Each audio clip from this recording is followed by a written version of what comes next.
हमने पिछली वीडियो में देखा था कि straw hat crew grand line के लिए निकल चुके हैं, लेकिन उनको ग्रैंड लाइन में जाने के लिए रिवर्स माउंटेन से गुजरना पड़ेगा। वे रिवर्स माउंटेन पार करते हैं और ट्विन केव तक पहुंचते हैं, जहां उनका सामना एक विशाल व्हेल लबून से होता है। लबून पूरे क्रू को निगल लेती है, सिर्फ लूफी बच पाता है। स्ट्रॉ हैट्स को व्हेल के पेट के अंदर एक घर दिखता है, जहां उनकी मुलाकात क्रोकस से होती है।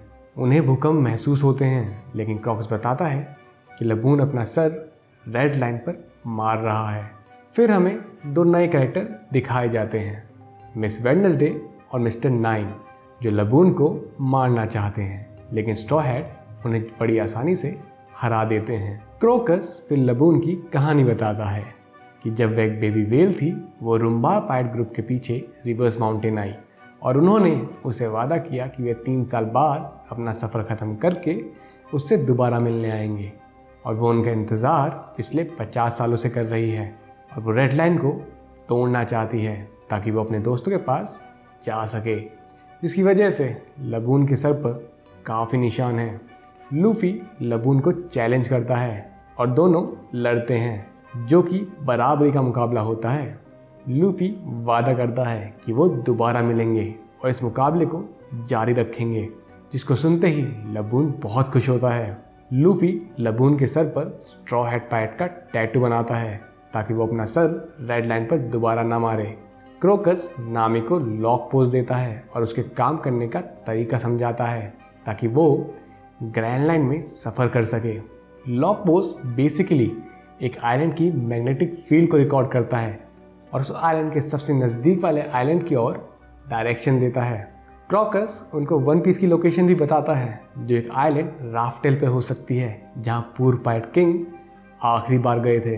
मिस वेडनेसडे और मिस्टर नाइन वापस आते हैं और लूफी से रिक्वेस्ट करते हैं कि वो उनको विस्की पीक तक ले जाएं, जिसके लिए लूफी हाँ कर देता है और स्ट्रॉ हैट्स विस्की पीक के लिए निकल पड़ते हैं। क्रोकस अपने आप से कहता है कि शायद स्ट्रॉ हैट्स वो पायरेट हैं जिनका उनको इंतज़ार था।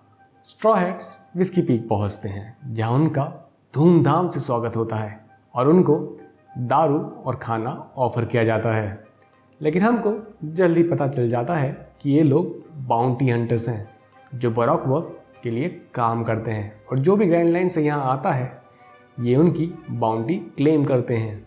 इस बार उनका प्लान है लूफी को पकड़कर उसकी बाउंटी क्लेम करना, तो वह स्ट्रॉ हैट्स को दारू पिलाकर बेहोश कर देते हैं। जोरो इम्प्रेसिवली जगा रहता है, इसके बावजूद कि उसने 13 लोगों के साथ ड्रिंकिंग कंपटीशन किया था। और फिर हम जोरो वर्सेस 100 बरॉक वर्क मेंबर्स की फाइट देखते हैं, जिसमें जोरो आसानी से जीत जाता है। इसी बीच विस्की पीक पे बरॉक वर्क एजेंट के मिस्टर 5 और मिस वैलेंटाइन आते हैं, जो बताते हैं कि मिस वेडनेसडे असल में वीवी है, जो अल्बास्टा किंगडम की प्रिंसेस है, और वो उसे मारने आए हैं।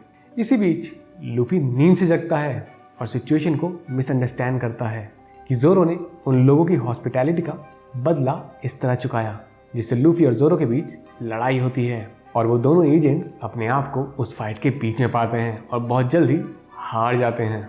नामी उन दोनों की लड़ाई को रोकती है और वीवी स्ट्रॉ हैट्स की ताकत देखकर बताती है कि बरॉक वर्क का लीडर सर क्रोकोडाइल, जो कि वन ऑफ द वॉरलॉर्ड है, वो अल्बास्टा किंगडम को आपसी युद्ध में तबाह करना चाहता है। वीवी ने बरॉक वर्क को इन्फिल्ट्रेट किया ताकि वो क्रोकोडाइल से लड़ने का रास्ता ढूंढ सके। स्ट्रॉ हैट्स वीवी की मदद करने को राजी हो जाते हैं। इगराम अल्बास्टा की ओर निकल पड़ता है, लेकिन वो एक ब्लास्ट में मारा जाता है मिस ऑल संडे द्वारा। स्ट्रॉ हैट फिर जाता है लिटिल गार्डन, जहाँ लूफी और वीवी आइलैंड को एक्सप्लोर करते हैं। जोरो और सांजी कंपटीशन लड़ते हैं कि कौन सबसे बड़ा शिकार पकड़ेगा उनके सफ़र के लिए।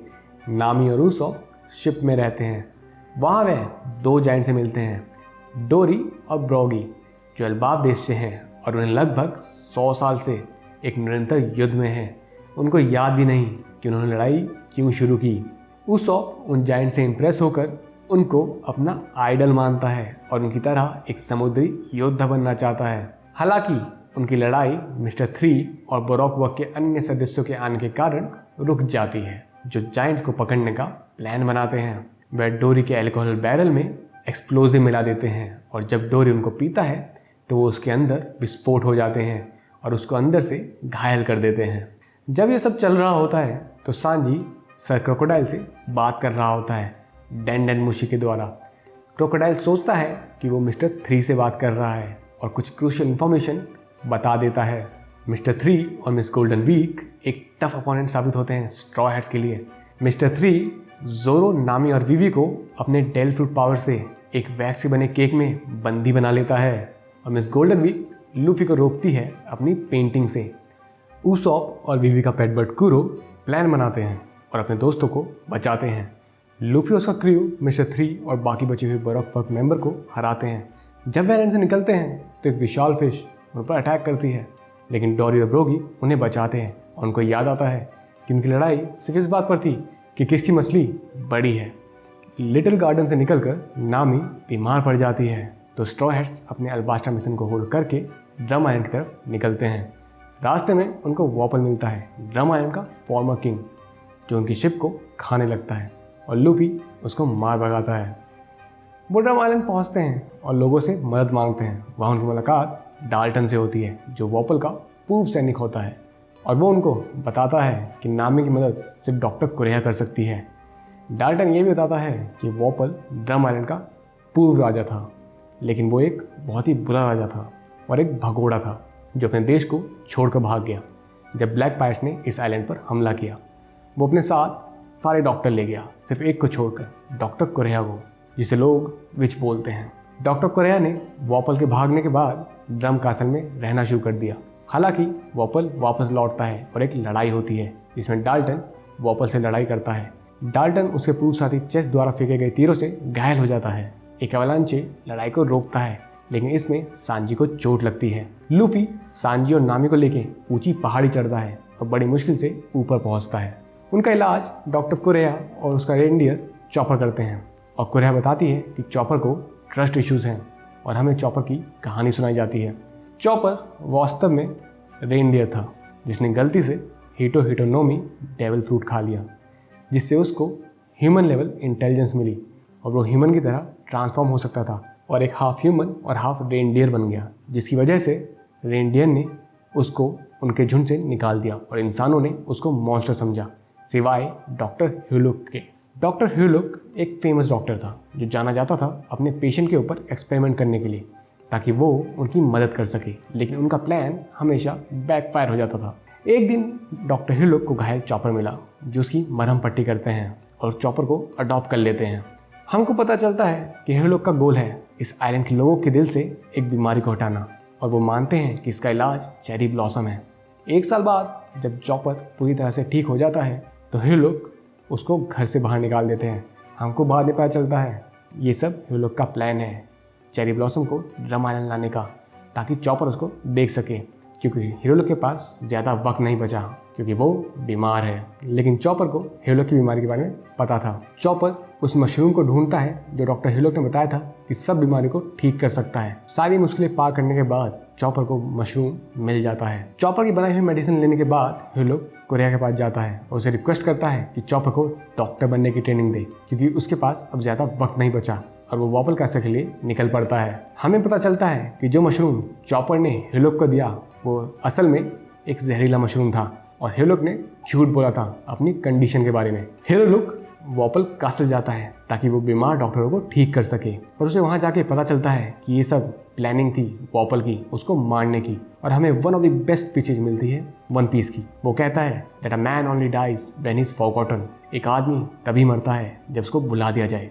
और ह्यूलुक अपने आप को ब्लास्ट कर लेता है। चॉपर ये सब देखता है और गुस्से में होता है, लेकिन डाल्टन चॉपर की भागने में मदद करता है। बाद में चॉपर डॉक्टर कुरेहा से रिक्वेस्ट करता है कि उसको मेडिसिन के बारे में पढ़ाएं ताकि किसी कोई बीमारी ना हो कि जो वो ठीक ना कर पाए। और यहाँ पे चॉपर की कहानी खत्म होती है। वॉपल ड्रम कासल की ओर लौटता है अपनी गद्दी को वापस पाने, लेकिन लूफी और चॉपर उसको हरा देते हैं और चॉपर स्ट्रॉ हैट का क्रू ज्वाइन करता है ताकि वो सारी दुनिया घूम सके और अपनी मेडिकल नॉलेज को बढ़ा सके। स्ट्रॉ हैट आइलैंड से निकलते हैं, तभी उन्हें आइलैंड पर हर जगह चेरी ब्लॉसम दिखाई देती है। अब हमारा क्रू फाइनली अल्बास्ता पहुंच जाता है, जहां उनकी मुलाकात बॉर्न क्ले से होती है, एक बरोक वर्क का सदस्य।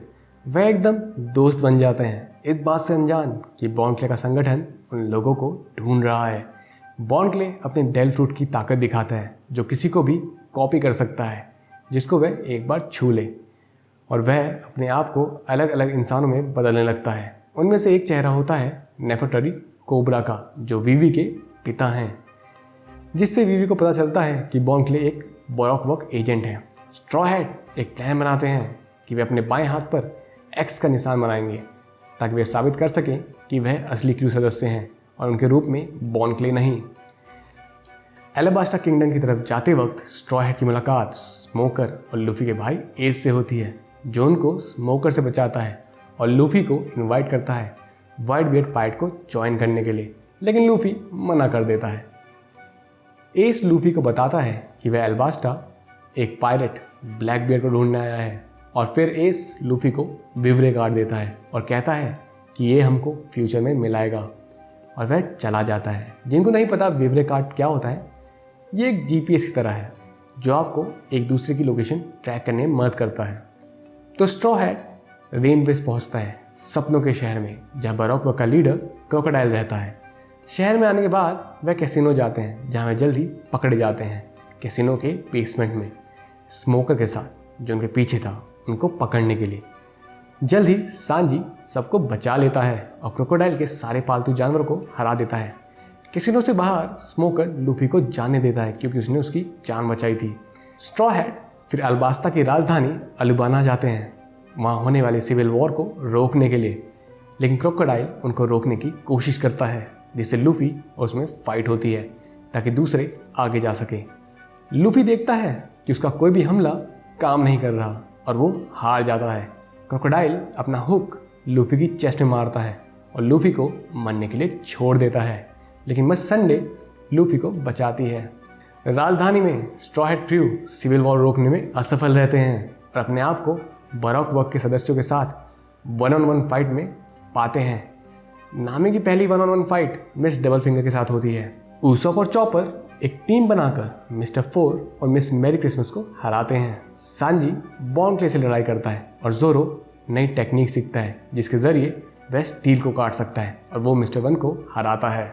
जब ये सब युद्ध में व्यस्त होते हैं तब क्रोकोडाइल पैलेस के सारे सेना को मारकर किंग कोबरा से प्लूटोन की लोकेशन पूछता है, एक ऐसा हथियार जो आइलैंड्स को तबाह करने की काबिलियत रखता है।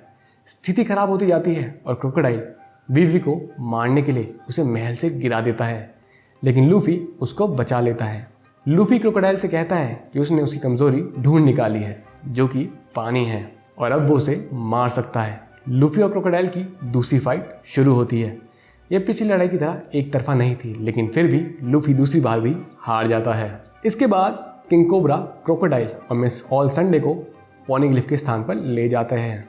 पॉनीग्लिफ एक एंशिएंट भाषा में लिखा हुआ पत्थर को बोलते हैं और ये प्लूटोन की लोकेशन बता सकता है। मिस ऑल संडे पॉनीग्लिफ में लिखी हुई बात क्रोकोडाइल को नहीं बताती और बोलती है पॉनीग्लिफ में प्लूटोन के बारे में कुछ नहीं बताया गया, जिसकी वजह से क्रोकोडाइल उसको धोखा देता है क्योंकि उसको उसकी कोई ज़रूरत नहीं। लूफी वहाँ पहुँचता है और हमको लूफी वर्सेस क्रोकोडाइल की आखिरी फाइट देखने को मिलती है। लूफी अपने खून का इस्तेमाल करता है ताकि उसके हमले क्रोकोडाइल को लग सके। इस डेस्परेट फाइट में लूफी बोलता है कि वो पायरेट किंग बनेगा और क्रोकोडाइल को हराएगा और उसे अपनी लाश से ऊपर उछाल देता है और लगातार पंच मारता है, जिसकी वजह से क्रोकोडाइल हार जाता है और अलाबास्ता किंगडम बच जाता है। क्रोकोडाइल का पर्दाफाश होने के बाद सिविल वॉर रुक जाती है और क्रोकोडाइल को तशिगी द्वारा अरेस्ट कर लिया जाता है। इसके अलावा आइलैंड पर एक बम की समस्या भी थी जिसे पेल ने हल कर दिया, जो अलाबास्ता को बचाने के लिए बम को आकाश में विस्फोट करता है, अपनी जान का बलिदान देता है। स्ट्रॉ हैट के कारनामों की वजह से वर्ल्ड गवर्नमेंट ने जोरो को एक थ्रेट माना और उसकी बाउंटी को 60 मिलियन बेस कर दिया और लूफी जिसने क्रोकोडाइल को हराया उसकी बाउंटी को 100 मिलियन बेस कर दिया। वर्ल्ड गवर्नमेंट ने क्रोकोडाइल की हार का श्रेय स्मोकर और ताशिगी को दिया, यह कवर अप करने के लिए कि किसी और पायरेट ने उनकी समस्या को हल किया। जब स्ट्रॉ हैट अल्बास्ता से जा रहे होते हैं तो कैप्टन हीना के नेतृत्व में मरीन उन पर हमला करते हैं, लेकिन बॉन्क्ले अपने आप को बलिदान करता है और स्ट्रॉ हैट को भागने में मदद करता है और वीवी फैसला करती है अल्बास्ता में रहने का और स्ट्रॉ हैट के साथ सफ़र करने के मौके को त्याग देती है।